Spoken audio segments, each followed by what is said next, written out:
جماع سے پہلے ہریسہ کھا لینے سے مرد کو طاقت اور بیوی کو خوشی ملتی ہے۔ جماع سے پہلے بیوی کو چھواریں کھلانے سے حمل جلدی ٹھہرتا ہے۔ بیوی کا نیچے والا ہونٹ موٹا ہو تو سمجھ جاؤ شوہر کبھی رئیس نہیں بن سکے گا۔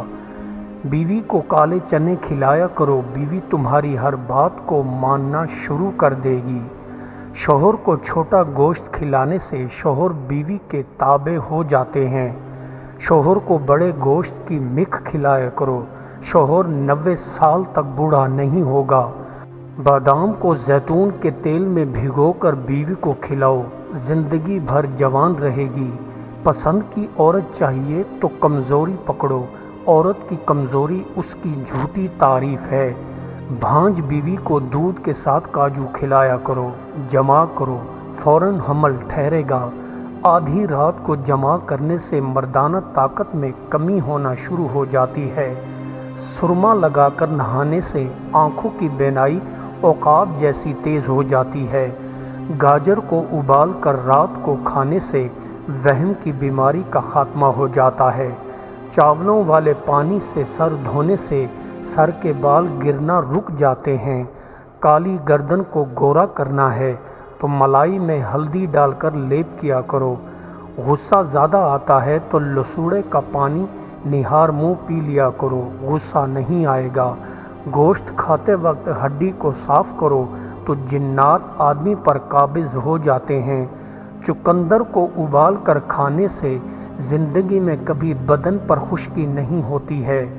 سوتے وقت ادرک کا چھلکا تکیے نیچے رکھنے سے سانس کی بیماری نہیں ہوتی ہے۔ گھر میں بچھو کو نہیں مارو گے تو گھر کا رزق کم ہونا شروع ہو جائے گا۔ مکڑی کے جالے کو ہاتھ سے صاف کرنے سے لکوہ کی بیماری ہو جاتی ہے۔ سبزی کو جلدی پکانا ہے تو سبزی میں 2 چمچ دہی کے ڈال دو، سبزی جلدی پکے گی۔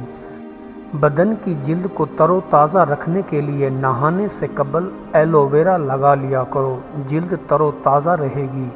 ادرک کی خوشبو سونگھنے سے دل کو طاقت ملتی ہے، دل کے مریض کے لیے اچھا ہے۔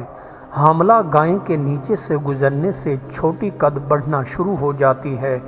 سوتے وقت ناف میں ناریل کا تیل ڈالو، روز ½ کلو چربی کم ہو جائے گی۔ نہانے کے دوران آڑو کھانے سے کمر کا درد اور گھٹنے کا درد کبھی نہیں ہوتا ہے۔ نہار منہ ناریل کا پانی پیا کرو، آنکھوں کی چمک بڑھنے لگ جائے گی۔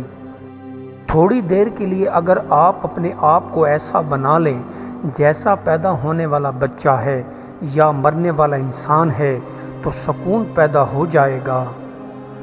جب انسان کے دوست اور اس کے دشمنوں میں فرق باقی نہ رہے تو اسے جینے اور مرنے کے درمیان کیا فرق معلوم ہوگا؟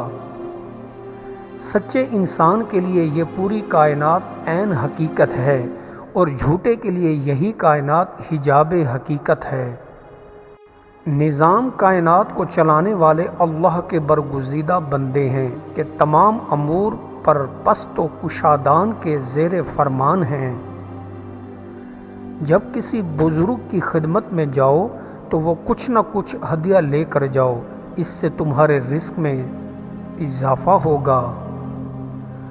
اپنے خالق پر ناز کرو کیونکہ وہ انسان کے ناز اٹھاتا ہے۔ اللہ کی عبادت ہمیشہ جنت کی لالچ کے بغیر کرو۔ مال دنیا کو ضرور عزیز رکھنا چاہیے کیونکہ واقعہ حوادث کا احتمال ہمیشہ باقی ہے، اور عزیزوں کے ساتھ رعایت رکھو۔ جب تک کسی بندے کو دماغ خراب نہ ہو اس وقت بندہ کوئی کمال نہیں کر سکتا اور نہ کچھ بن سکتا ہے۔ بد مزاجی، غلط فہمی، لڑائی جھگڑے، برے احساسات وغیرہ کا عالمگیر راز ہنسی میں پنہاں ہے۔ آپ بھی ہنسی کا سہارا لیں، آپ کی 1001 تکالیف رافع ہو جائیں گی۔ متفرس وہ بندہ ہے جو پہلی نگاہ سے اپنے صحیح مقصد کو پہنچ جائے اور اسے تعویل، کمال یا خیال کی حاجت نہ رہے۔ جس کو تجھ سے دشمنی اور بغض ہوگا وہ ایسے کاموں کی طرف تجھے ورغلائے گا جن کا تیرے حق میں نقصان اور تیری بے قدری ہوگی۔ بہت سے روزہ دار ایسے ہیں کہ ان کی بھوک پیاس کے سوا روزے سے کچھ فائدہ نہیں، اور بہت شب بیدار ایسے ہیں کہ ان کی تکلیف کے سوا شب بیداری سے کچھ نفع نہیں۔ شریفوں کی دولت اور سلطنت بہترین غنیمت، اور مکینوں کی حکومت شریفوں کے لیے سراسر ذلت کا باعث ہے۔ نفس کو دنیا کی زیب و زینت سے روکنا عقل مندی کا ثمرہ، اور اسے خواہشوں کے مکروہ فریب سے بچانا بزرگی کا نتیجہ ہے۔ جو بات آپ کے بس میں نہیں ہے اس میں دخل نہ دو، اور جو بات بس میں ہے وہاں جواب دہی پوری کرو تو سکون مل جائے گا۔ جاہلوں اور نادانوں پر شفقت کرنا عقل مندی کا نہایت مضبوط ذریعہ ہے، اور نیک اعمال کی توفیق و سعادت مندی ہے۔ جس نے گناہ چھوڑنے کی سعی کی وہی باریاب الہی ہوا۔ رزق حلال ہی انسان کی نیکوں کو بلند بنا دیتا ہے۔ جب دنیا وجود میں آئی ہے کسی بھی حقیقی محنت کبھی ضائع نہیں کی گئی، اور جب سے دنیا وجود میں آئی ہے کسی بھی حقیقی زندگی کبھی ناکامی کا شکار نہیں ہوئی۔ 3 چیزوں کے لیے ہر دم تیار رہو: موت، زوال، غم یا تکلیف۔ سورج کی طرف ٹکٹکی باندھ کر دیکھا نہیں جا سکتا۔ جو بندہ لوگوں کے وہ عیوب بیان کرتا ہے جو ان میں ہیں، تو لوگ اس کے وہ عیوب بیان کریں گے جو اس میں نہیں ہیں۔ ادھار ایک ایسا سمندر ہے جس کا کوئی کنارہ نہیں۔ یہ ادھار لو نہ ادھار دو، کیونکہ ادھار دینے اکثر رقم سے بھی ہاتھ دھونے پڑتے ہیں، اور دوست سے بھی۔ بادشاہ ستاروں کی طرح ہیں، وہ طلوع ہوتے ہیں، غروب ہوتے ہیں۔ دنیا ان کی پرستش کرتی ہے لیکن انہیں سکون نصیب نہیں ہوتا۔ اچھا سننے والا خاموش خوش آمدی ہے، فراموش کرنے والے خوش قسمت ہیں، کیونکہ وہ اپنی غلطیوں پر قابو پا لیتے ہیں۔ جھوٹی امیدوں سے بچو، کیونکہ وہ تمہیں سچے خوف میں مبتلا کر دیں گی۔ جو بندہ فقہ کا علم حاصل کیے بغیر تجارت کرے گا وہ سود میں ملوث ہو جائے گا۔ مسکین بلی اگر پر رکھتی تو چڑیوں کا بیج دنیا سے اڑا دیتی، کسی آدمی کو اپنے پاس نہ آنے دیتا اگر گدھا بیل کے 2 سینگ رکھتا۔ وہ بندہ جو گرے پڑوں پر رحم نہیں کھاتا، کیا اس بات سے نہیں ڈرتا کہ اگر اس کا پیر پھسلے گا تو اس کی کوئی دستگیری نہیں کرے گا؟ اے ہوشیار مرد، حاملہ عورتیں اگرچہ جننے کے وقت سانپ جنیں تو عقل مند کے نزدیک اس سے بہتر ہے کہ وہ نالائق لڑکے جنیں۔ جس چیز میں شک ہو اسے چھوڑ دے، اور اس چیز کو اختیار ہرگز نہ کر۔ شکی آدمی کسی بات کو صحیح نہیں پاتا، حریص کو کبھی راحت نہیں۔ جو شخص اپنے گرنے کا خوف رکھتا ہے وہ ظلم نہیں کرتا، اور جو آخرت کا یقین کرتا ہے وہ کسی سے وعدہ خلافی نہیں کرتا۔ انسان کو اپنے عجز کا اظہار کیسے کرنا چاہیے؟ اللہ کے تکبر کو بیان کر کے اللہ اکبر کہہ کر، یہی آپ کا عجز ہے۔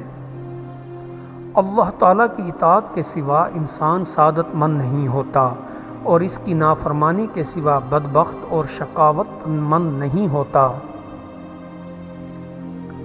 انسان اکیلا ہے، محروم ہے اپنی خلافت عرضی سے۔ پہاڑ، دریا، سمندر سب تقسیم ہو چکے ہیں، انسان کے لیے صرف آسمان ہی رہ گیا ہے۔ دولت بیوی کے پیچھے ہوتی ہے، بیوی کے ماتھے پر اپنا لعاب لگا دو، دولت سے مالا مال ہو جاؤ گے۔ علم الگ چیز ہے، عمل الگ چیز ہے۔ عمل کے لیے قلب میں جذبہ پیدا ہوتا ہے، اور علم سے قلب میں روشنی پیدا ہوتی ہے۔ اس دنیا میں ہماری تلخیوں کی ایک بڑی وجہ یہ بھی ہے کہ ہم آپس میں ایک دوسرے کے ساتھ مفاہمت نہیں رکھتے۔ اس خدا کا شکر ہے جو ہمارا کفیل ہوا اور ہمارے رزق میں وسعت دی۔ مومن کی آزمائش ماضی کی کوتاہیوں کا کفارہ بن جاتی ہے۔ جو جنت کا مشتاق ہوگا وہ خواہشوں کو بھلا دے گا، اور جو دوزخ سے خوف کھائے گا وہ مہرماس سے کنارہ کشی کرے گا۔ جلدی میں جو غصہ آئے اس کو بردباری سے مٹانا سیکھو اور اپنی جہالت اور نادانی کو علم کے ذریعے چھپانا سیکھو۔